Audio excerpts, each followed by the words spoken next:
नमस्कार दोस्तों। पाथर पूजे हरी मिले तो मैं पूजू पहाड़, ताते तो ये चक्की भली पूज खाए संसार। कांकर पाथर जोड़ के मस्जिद लई बनाए, ता फिर मुल्ला बांग देत क्या बहरा हुआ खुदाए। धार्मिक पाखंड के विरोध में इस तरह की वाणियां पहचान है उस संत की जो अध्यात्म का आधार है, जिनकी वाणी के बिना सब संत समागम अधूरे होते हैं। हम बात कर रहे हैं कबीर जी की, काशी वाले उसी धानक कबीर की जिनकी महिमा सभी धर्म ग्रंथ करते हैं। कबीर जी ने हर प्रकार के धार्मिक सामाजिक पाखंड का अपनी मार्मिक वाणियों द्वारा घोर विरोध किया और हमें ज्ञान देने का अटल प्रयास किया। वेद पढ़े पर भेद न जाने, बाँचे प्राण 18, पत्थर की पूजा करें भूल गए सिरजनहारा। कबीर जी कहते हैं, गला काट विस्मिल करें वे काफिर बेपूजम, और काफिर बता वही अपना कूकर नसूजम। इसी तरह जात पात के ऊपर भी कबीर जी ने अपनी अमर वाणी बोली है। काहे को कीजे पांडे छूत विचार, छूत ही ते उपजा ये सब संसार। हमरे कैसे लोहू तुमरे कैसे दूत, तुम कैसे ब्राह्मण पांडे हम कैसे सूत। कबीर जी इस तरह की वाणी सुनाते रहे और यही संदेश सुनाते सुनाते सतलोक में सहशरीर चले गए। और कबीर साहब जी जाते जाते भी 120 वर्ष की आयु में ऐसी भ्रांति को दूर कर गए जो उस समय पंडितों ने फैला रखी। उस समय हिंदू धर्म गुरुओं पंडितों ने एक प्रथा बना रखी थी कि जो व्यक्ति काशी में प्राण त्यागता है उसे स्वर्ग प्राप्त होता है, तथा जो मगहर में मृत्यु को प्राप्त होता है वह गधा बनता है। कारण यह बताया जाता था कि मगहर नगर में शिव जी के श्राप से श्रापित था। वहां की आमी नदी शिव जी के श्राप से सूख गई थी। यह धर्म गुरुओं का मनमाना आचरण बताते हैं। पूर्ण परमात्मा कबीर साहब जी कहते हैं, भूमि भरोसे बूढ़ ही कल्पत है दहुदीन, सबका सदगुरु कुल धनी मगहर। इस वाणी में कबीर साहब जी समझाते हैं कि मनुष्य स्वर्ग जाएगा या नरक, यह मनुष्य की कर्म आधार से निर्धारित होता है। परमात्मा कबीर साहब जी कहते हैं कि भक्ति करनी चाहिए। भक्ति नहीं करने वाला व्यक्ति दुनिया की किसी भी जगह मृत्यु को प्राप्त हो, उसे नरक ही प्राप्त होगा। मुक्ति खेत मथुरापुरी वहाँ कीना कृष्ण की लोल, कंस केसी चानौर से वहाँ फिरते डामाडोल। परमात्मा कहते हैं कि मथुरा जिसे आप लोग मुक्ति का धाम बताते हो, क्योंकि वहाँ श्री कृष्ण जी ने लड़ाई की थी, लेकिन उसी मुक्ति धाम में कंस केसी चानौर की दुर्गति से मृत्यु हुई। परमात्मा कहते हैं कि स्वर्ग नरक कर्म आधार से प्राप्त होते हैं, किसी जगह विशेष पर मरने से नहीं। कबीर जी ने इसी भ्रम का निवारण करने के लिए कहा कि मैं मगहर में अपना शरीर छोड़ूंगा और तुम सब देखना कि मैं कहाँ जाऊंगा। इस बात से हजारों की संख्या में लोग निश्चित दिन मगहर में पहुंच गए। कबीर जी ने कहा कि मैं बहते पानी में स्नान करूंगा। राजा ने बताया कि यहाँ एक आमी नदी हुआ करती थी जो भगवान शिव के श्राप से सूख चुकी है। कबीर जी ने उस नदी की तरफ अपने हाथ से इशारा किया, जैसे ट्रैफिक पुलिस वाहनों को चलने का इशारा करता है। इशारा करते ही थोड़ी दूरी पर एक बम फटने जैसी आवाज आई और नदी पानी से भरकर चल पड़ी। सभी ने यह लीला देखकर कबीर जी की जय जयकार की और नदी में स्नान किया। कबीर परमात्मा की लीला का आज भी जीवित प्रमाण है और आज भी आमी नदी पानी से बह रही है। मगहर के नवाब बिजली खां पठान व काशी नरेश वीर देव सिंह बघेल जी कबीर जी के शिष्य बन चुके थे। वो दोनों ही अपनी अपनी सेना लेकर वहां पहुंच गए थे। स्नान करने के बाद कबीर जी ने उनसे पूछा कि सेना किस लिए लाए हो।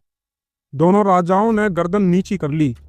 वहां खड़ी भीड़ में से एक आवाज आई कि मुस्लिम लोगों ने कहा, आप हमारे पीर हैं, हम आपका अंतिम संस्कार मुस्लिम रीति से करेंगे।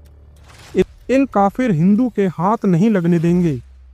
हिंदू ने कहा कि हम कट मर जाएंगे, लेकिन भगवान आपका शव इनके हाथ नहीं लगने देंगे। दोनों धर्म के लोगों को एक दूसरे के मरने मारने पर उतारू देख कबीर जी ने कहा कि अरे नादानों, क्या 120 वर्ष तक तुम्हें यही शिक्षा दी? सभी शर्मिंदा हो गए। कबीर जी ने आदेश दिया कि यदि आपस में लड़े, तुम सबको मेरी 3 तलाक है। मेरे जाने के बाद शरीर के स्थान पर जो कुछ भी मिले आधा आधा बांट लेना, लेकिन लड़ना मत बच्चों। भक्तों ने एक चद्दर बिछाकर उस पर सुगंधित फूल डाल दिए। उस पर कबीर जी लेट गए। एक चद्दर ऊपर डाल दी। थोड़ी देर में आकाशवाणी हुई, उठा लो पर्दा, इसमें नहीं है मुर्दा। लोगों ने जब आसमान की तरफ देखा तो एक अद्भुत प्रकाश ऊपर की ओर जा रहा था। आकाशवाणी में कबीर साहब जी ने पंडित और ज्योतिषों से कहा कि खोलो अपने पन्ने और देख लो मैं कहाँ जा रहा हूँ। सबने देखा और कहा, यहाँ तो सब नक्षत्र ही बदल गए हैं, ये तो स्वर्ग से भी ऊपर की ओर जा रहे हैं। तभी तुरंत चद्दर हटाकर देखा तो दोनों चद्दरों के बीच में सुगंधित फूल थे, जिसे देखकर सभी हिंदू मुसलमान जो आपस में लड़ाई करने वाले थे वो आपस में लिपट कर फूट फूट कर रोने लगे। सभी एक दूसरे के गले लगकर इस प्रकार रोने लगे जैसे बच्चों की माँ मर जाती हो, जैसे वो अनाथ हो गए हों। संत गरीबदास जी की अमर वाणी है, काशी तजगुरु मगहर आए, दोहु दीन के पीर, कोई गाड़े कोई अगम जरावे, ढूंढा न पाया शरीर। आधे फूल एक चद्दर हिंदुओं ने और दूसरी चद्दर मुसलमानों ने ले ली और वहीं पर साथ साथ यादगार बना दी। इसका प्रमाण मगहर में आज भी है और पूरे विश्व में केवल मगहर को छोड़कर ऐसी कोई जगह नहीं है जहां एक व्यक्ति की एक ही स्थान पर समाधि और मजार दोनों हों। अतः कबीर जी हमें जाते जाते भी संदेश देकर चले गए कि हिंदू मुस्लिम दो नहीं भाई, दो कहे सो दो जग जाई। तो दोनों के बीच भयंकर युद्ध होना था और उसके विपरीत परमात्मा की दया से दोनों दिन हिंदू मुसलमानों में भाईचारा बढ़ा। लेकिन परमेश्वर दयालु हैं, उन्होंने जाते जाते भी उस अनर्थ को टाल दिया। तभी तो कहते हैं, आग लगी आकाश में झड़झड़ पड़त अंगार, संत न होते जगत में तो जल मरता संसार। वो परमेश्वर, वो संत जो विनाश से बचाने वाले हैं, जो प्राकृतिक परिवर्तन भी टाल सकते हैं, वो कोई और नहीं संत रामपाल जी महाराज जी हैं। जी हाँ, संत रामपाल जी महाराज, जो वर्तमान में पाखंडवाद को खत्म करते हुए सत्य भक्ति का मार्ग चला रहे हैं। मानव समाज से निवेदन है कि संत रामपाल जी महाराज जी के सत्संग सुनें और उनसे नाम दीक्षा लेकर अपना मानव जीवन सफल बनाएं। अगर आपको ये जानकारी अच्छी लगी तो हमारे चैनल को सब्सक्राइब करना ना भूलें और वीडियो को ज़्यादा से ज़्यादा अपने साथियों, मित्रों और सहपरिवारियों के साथ शेयर करें। मिलते हैं अगले वीडियो में, जब तक के लिए धन्यवाद। जय हिंद।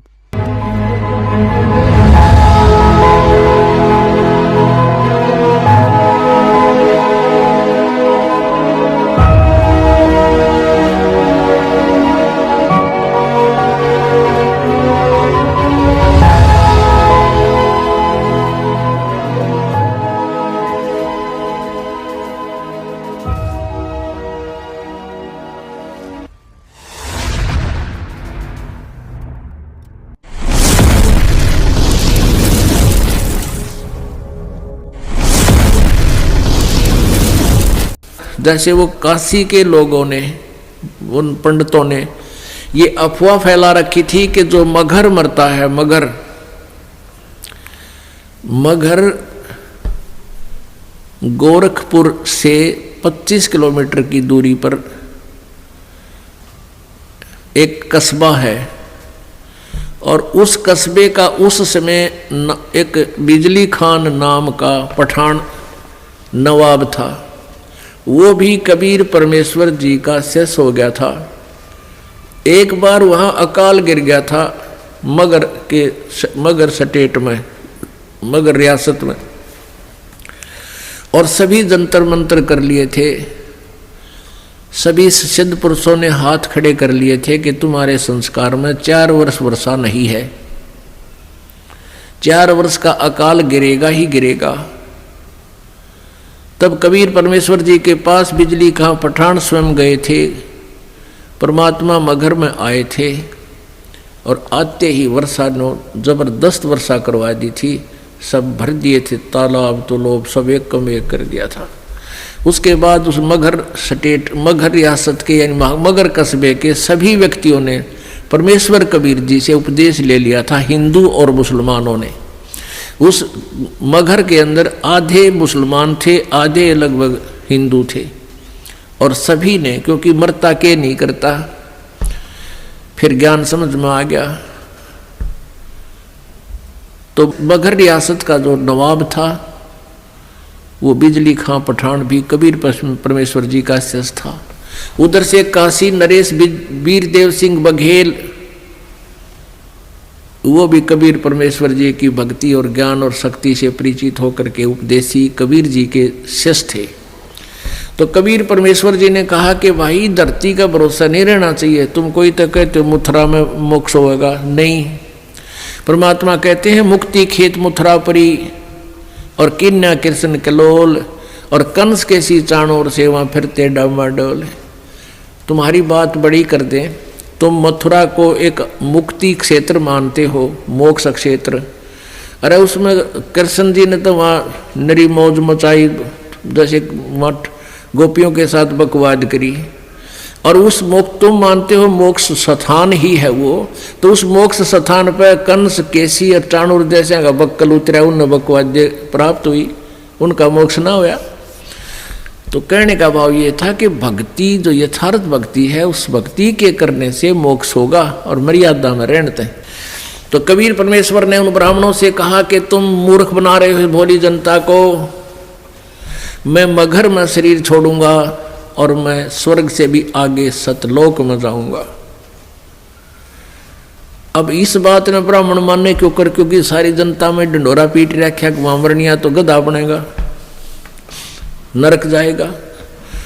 तो परमात्मा वहां से चल पड़े। 120 वर्ष की उम्र का शरीर था कबीर परमेश्वर जी, दिखा रहे थे अपना। वैसे उनका शरीर की कोई आयु नहीं है, परमात्मा की कोई आयु नहीं होती। उन्होंने एक लीला में शरीर दिखाया था, एक जनसाधारण की तरह एक जीवन जीकर अपने हाथों से कर्म करके अपना निर्वाह करके दिखाते हैं, एक लीला करते हैं। वो प्रत्येक युग में आते हैं। 120 वर्ष की आयु शरीर की दिखा रहे, ऐसे महसूस हो रही थी, और काशी से पैदल चल पड़े। उनके साथ वीरदेव सिंह बघेल काशी नरेश भी अपनी सेना लेकर चल पड़ा, और काशी के बहुत से व्यक्ति दर्शनार्थ चल पड़े।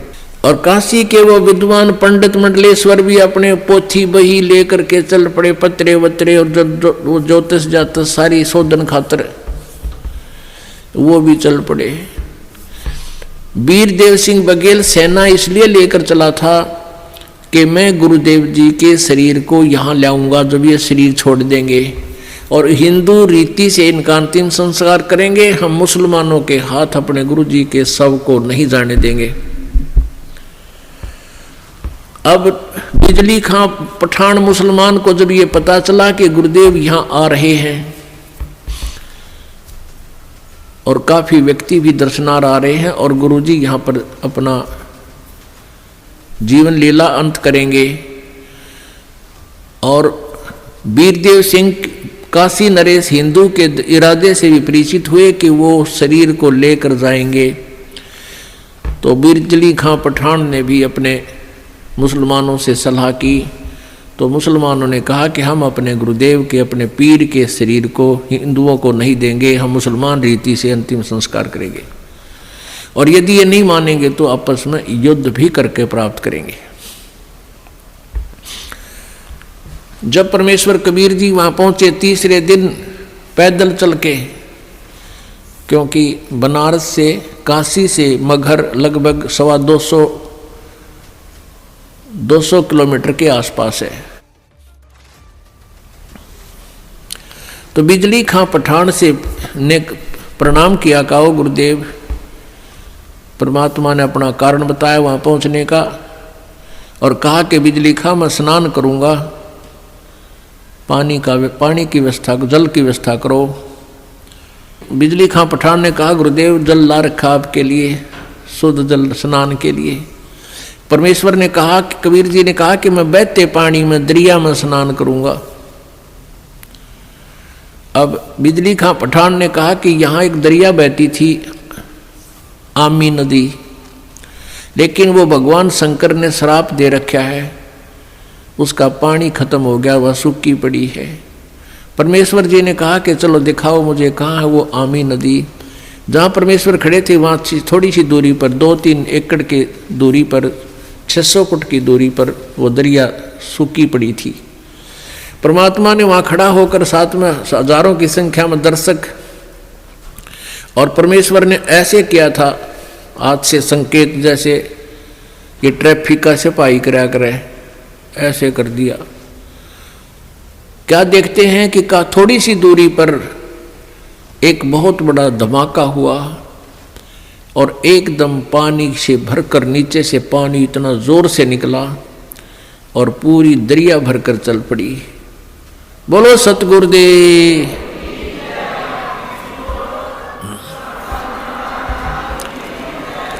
बंदी छोड़ कबीर परमेश्वर जी की जय।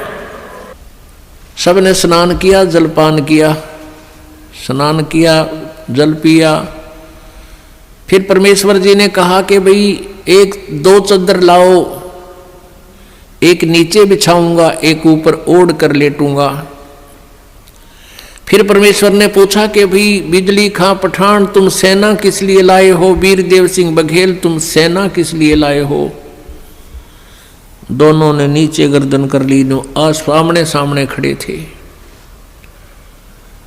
दूसरे हिंदू और मुसलमान कहने लगे, हिंदू कहने लगे कि हम आप जी के शरीर को इन मुसलमान काफरों के हाथ नहीं लगने देंगे, हम आपके शरीर का अंतिम संस्कार हिंदू रीति से करेंगे।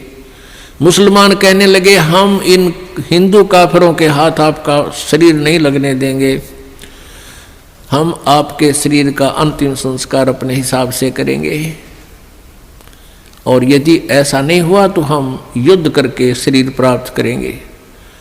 अब परमेश्वर ने कहा, रे बोले आदमियों, निकम्यों, 120 वर्ष हो गए मैंने तुम्हें शिक्षा देते ने, आज तक तुम मेरे शिक्षाओं का इतना ही पालन कर पाए हो। आज भी तुम हिंदू और मुसलमान 2 बने खड़े हो।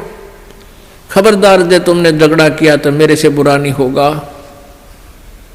और सुन लो, इसके अंदर मेरा शरीर नहीं मिलेगा तुम्हें, लेकिन यह इज्जत ना की उनके।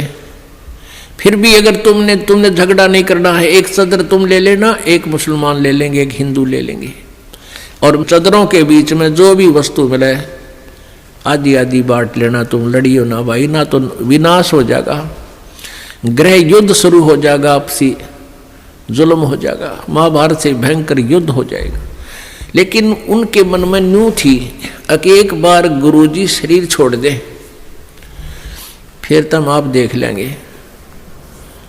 हाँ, फिर हम न मानना किससे कि नहीं, अपने हिसाब से कराएंगे हम। अब परमात्मा ने ऐसा ही किया, शरीर तो उनका साथ ही गया था, छोड़ा नहीं था। लेकिन क्या हुआ, जितने सबके समान था, सब जैसे चादर ओढ़ी थी ऊपर के और शरीर के ओढ़ा हुआ जैसे महसूस होता, इतने ही शरीर के आकार के फूल बन गए, सुगंधित फूल। और परमात्मा आकाश में जाकर आकाशवाणी की कि भी देख लो ब्राह्मणों, देखो मैं जा रहा हूं सतलोक को। जब आकाश में देखा तो परमात्मा का नूरी शरीर तेजों में शरीर हो गया और ऊपर आकाश को जा रहे हैं, और ये आकाशवाणी करते जा रहे हैं और कहते हैं उठा लो पर्दा, इसमें नहीं है मुर्दा। चद्दर उठा के देखा, उसमें सुगंधित फूल पाए।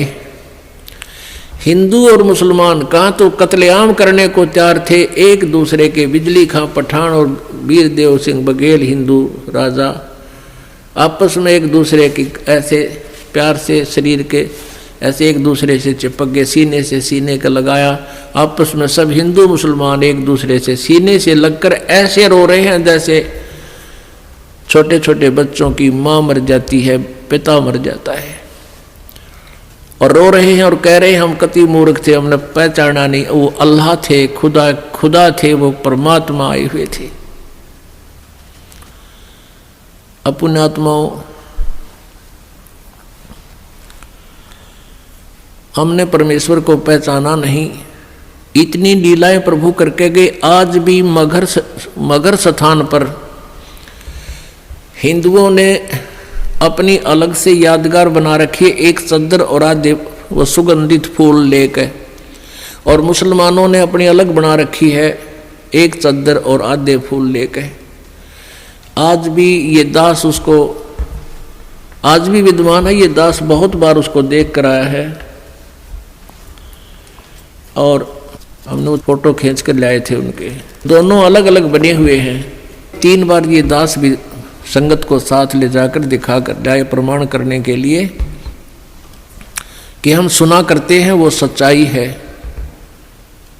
तो पुण्यात्माओं, उन्हीं में से कुछ फूल अकेले ला करके बनारस में, काशी में भी एक चौरा बना दिया बिजली खां पठान ने, और वहाँ दोनों यादगार अलग अलग हिंदू और मुसलमानों की आज भी हैं, और उनका कोई आपस में मनमुटाव नहीं है। वो अपने हिसाब से कर रहे हैं, वो अपने हिसाब से कर रहे हैं। कति बीच में दीवार भी नहीं है, एक ग्रिल ला रखी है बीच में पार्टीशन के लिए, जैसे ये ग्रिल लगी हुई न, और आपस में बीच में एक सामूहिक गेट भी है।